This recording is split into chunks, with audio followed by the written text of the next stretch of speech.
Hello बच्चों, कैसे हैं आप सब लोग। Once again welcome back to channel accounting Guruji और मैं विपुल शर्मा आप सभी का वेलकम करता हूं। तो बच्चों, आज मैं आपके लिए बिजनेस ऑर्गेनाइजेशन की जो क्लास लेकर गया हूं, उसमें जो मेरा आज का टॉपिक है, लास्ट हमने फिनिश कर दिया टॉपिक करना, लेकिन जो आज का टॉपिक है वो है मैनेजरल प्लानिंग। क्या टॉपिक है, वेरी इंपॉर्टेंट टॉपिक है। लास्ट वैसे हमने प्लानिंग आपको पढ़ाया हुआ है, बट मैं आपको आज मैनेजरल प्लानिंग बताने वाला हूँ। वेरी इंपॉर्टेंट टॉपिक है, अक्सर एग्जाम में देखा गया है इस टॉपिक को। तो इस टॉपिक को फाइंड कर लेंगे। टॉपिक पे जाने से पहले अगर आपने चैनल को सब्सक्राइब नहीं किया, सब्सक्राइब जरूर कर दें एंड बेल आइकन को प्रेस कर दें, ठीक है ना। आइए लेट्स बिगिन द टॉपिक। आइए, सबसे पहले मैं आपको बताता हूँ बच्चों, मैनेजरल प्लानिंग क्या होती है। बच्चों, आपको पता होगा, हमने पढ़ा भी था मैनेजरल प्लानिंग के बारे में। प्लानिंग का मतलब तो होता है योजना। प्लानिंग का मतलब क्या होता है? योजना, है ना। किसी भी चीज की पहले से ही प्लानिंग करना, किसी भी चीज की, किसी कार्य को करने से पहले उसकी योजना बनाना, किसी कार्य को करने से पहले उसका नियोजन करना ही प्लानिंग कहलाता है। लेकिन मैनेजरल प्लानिंग का मतलब क्या होता है? प्रबंधकीय। हिंदी में अगर मैं बात करूं, उसको हिंदी में बोलते हैं प्रबंधकीय। यानी कि जब बिजनेस के अंदर जो मैनेजमेंट होता है, ठीक है ना, जब सब मिलकर के एक प्लानिंग बनाते हैं तो उसको बोलते हैं मैनेजनल प्लानिंग बोलते हैं। यानी कि एक प्रबंध के लिए, प्रबंध की जितने प्रबंधक इकट्ठे हैं, संगठन के जो प्रबंधक हैं वो इकट्ठे होकर के कोई प्लानिंग कर रहे हैं तो उसको मैनेजर प्लानिंग बोलते हैं। इसके बारे में पढ़ता हूँ बच्चों थोड़ा सा। आइए देखते हैं थोड़ा सा इसके बारे में क्या है। गिवन है, planning is the most fundamental function of the management. यानी कि जो प्लानिंग है वो सबसे बड़ा, सबसे मोस्ट फंडामेंटल फंक्शन है किसका? मैनेजमेंट का। And organisation can success in effective utilization of its human, material and financial resources। यानी क्या है? Organisation can succeed in effective utilisation its human, material and financial resources only when its management decides in advance its objectives and method of achieving them। यानी क्या है? इस सब का कहीं भी हम प्लान करते हैं, कोई भी चीज को डिसाइड करते हैं, किसी को लाना, किसी को रखना, किसी को ना रखना, ये सब प्लानिंग के तहत वर्क होता है। मैनेजमेंट जो होता है वही डिसाइड करता है कि किस पार्टनर, मतलब किस एम्प्लॉय की परफॉर्मेंस कैसी है। उसके बेस पे उसको क्या बताया जाता है, उसके बेस पे उसको प्रमोट किया जाता है। तो वो डिसीजन लेना किसका काम होता है? प्रबंधक का, ठीक है। बिजनेस के अंदर कुछ माल क्वांटिटी कम हो गई, ज्यादा हो गई, बनना नहीं बनना, ये सब चीज मैनेजमेंट पहले से ही प्लानिंग करके चलता है कि इस बार हमें, हमारा टारगेट क्या है। इस बार हमारा टारगेट होगा यार हमें अपना माल वहां तक एक्सपोर्ट करना है, यार हमारा माल वहां तक वहां एक्सपोर्ट करना है। तो उसी को ही प्रबंधकीय जो है, प्रबंधकीय योजना बोलते हैं। सारे मैनेजर्स मिल करके एक योजना बनाते हैं, तो वही चीज के अंदर आती है। डिसीजन जो होता है वो इनके होता है। If group effort is to be effective, people must know what they are expected to accomplish। ये चीज आ गई है। This is the function of planning. ये क्या है बच्चों? प्लानिंग का एक फंक्शन है।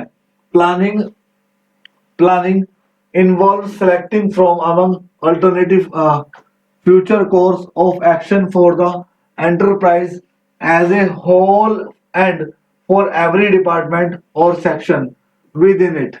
ये सब हमारे अंदर आता है, सब मैनेजमेंट के अंदर आता है, ठीक है ना। और मैन जैसे planning are also implies margin innovation, ठीक है। ऐसी ऐसी चीजें बच्चों हमें पता होनी चाहिए, याद होनी चाहिए, ताकि हमें जब थ्योरी लिख रहे हो एग्जाम के अंदर तो हम जल्दी जल्दी लिख सके, ठीक है।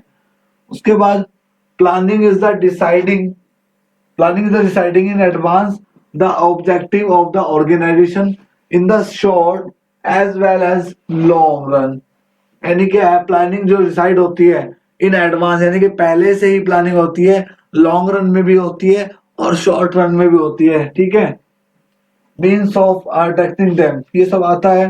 Planning bridge the gap from where we are the where we want to go. क्या कहा?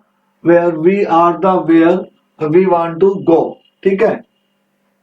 It makes to possible for them occur which of would not otherwise happen, ठीक है ना। इसको पढ़ना अच्छे से। फाइनली आगे चलते हैं। ये थोड़ा सा वेरी इंपॉर्टेंट है इसके लिए। क्या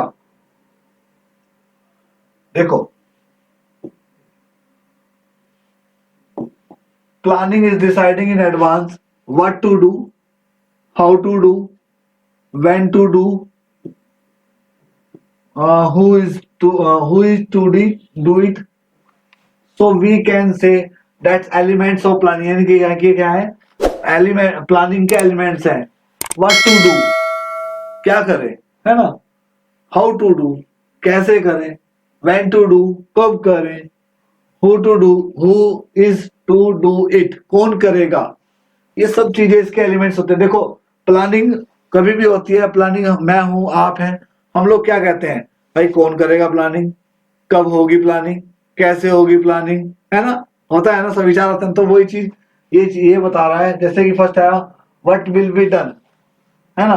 क्या है इसके बारे में, here objective to business are to be decided in the short as well as long run. यानी कि प्लानिंग जो डिसाइड होती है बिजनेस के अंदर, वो short as well as long.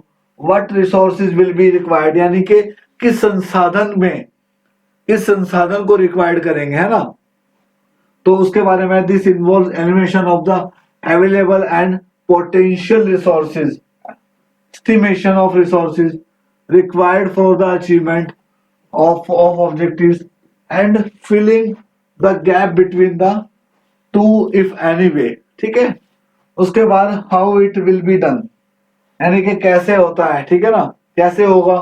तो it compares two things. Number 1 आता है determine of task, activities, project, program, etc. required for attainment of objective and formulation to strategy, policies, producing method, standard and budgets. ये सब आते हैं, ठीक है ना.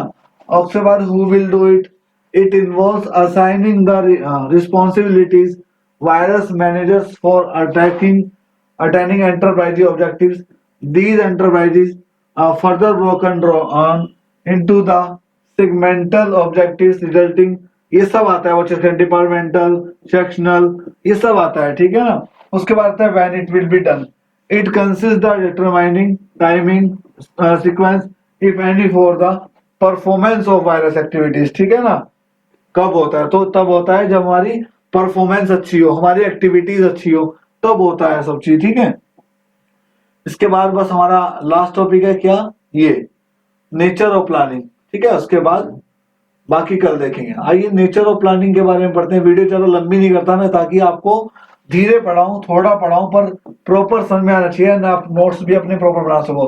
तो नेचर ऑफ प्लानिंग क्या होता है, यानी कि हमारी जो प्लानिंग होती है उसकी प्रकृति कैसी होती है. सबसे पहले आता है वो जिसके अंदर contribution of planning to accommodating purpose and objective of the organisation. यानी कि प्लानिंग जो होती है हमारी, तो वो होती है एंकम्प्लिशिंग पर्पस के हेरफेर में और ऑब्जेक्टिव ऑफ ऑर्गेनाइजेशन में, यानी कि संगठन के तत्वों में. ठीक है ना. इसकी हिंदी में नहीं होता है. The purpose of every plan and all supporting plan contribute the attainment of enterprise purpose the objectives. उसके बाद आता है प्रीमेसी ऑफ प्लानिंग, वेरी इंपॉर्टेंट है, पढ़ लेना इसको. उसके बाद प्रीमेसी ऑफ प्लानिंग, खाली हेडिंग्स भी अगर पता हो हमें तो अच्छा लिख सकते हैं, बेहतर लिख सकते हैं. ठीक है. क्योंकि एग्जाम के अंदर आपका जो टीचर है वो सिर्फ हेडिंग ही पर ही ज्यादा फोकस होता है उनका, ना कि किसी उस पर. ठीक है. उसके बाद आता है plans and arrange in the category. ठीक है. First of all plans are laid down the entire organisation and they are known are corporate plans. ठीक है ना. यानी क्या है, जो हमारे प्लान है वो कॉर्पोरेट प्लान्स होते हैं. This plan work as a framework of the formulation of divisional departments and sectional goals. यानी क्या है, divisional, departmental and sectional goals के अंदर ये सब चीजें हमारी आती हैं. ठीक है ना. तो बच्चों अभी आप नेचर ऑफ बिजनेस पे ही रहिए. ठीक है ना. बाकी हम कल बात करेंगे आपसे, इसके प्रोसेस के बारे में बात करूंगा हम आपको. ठीक है. अभी के लिए इतना रखते हैं. इसके नोट्स प्रिपेयर करिएगा, स्टडी कीजिएगा. देखो सेल्फ स्टडी सबसे बड़ी चीज होती है.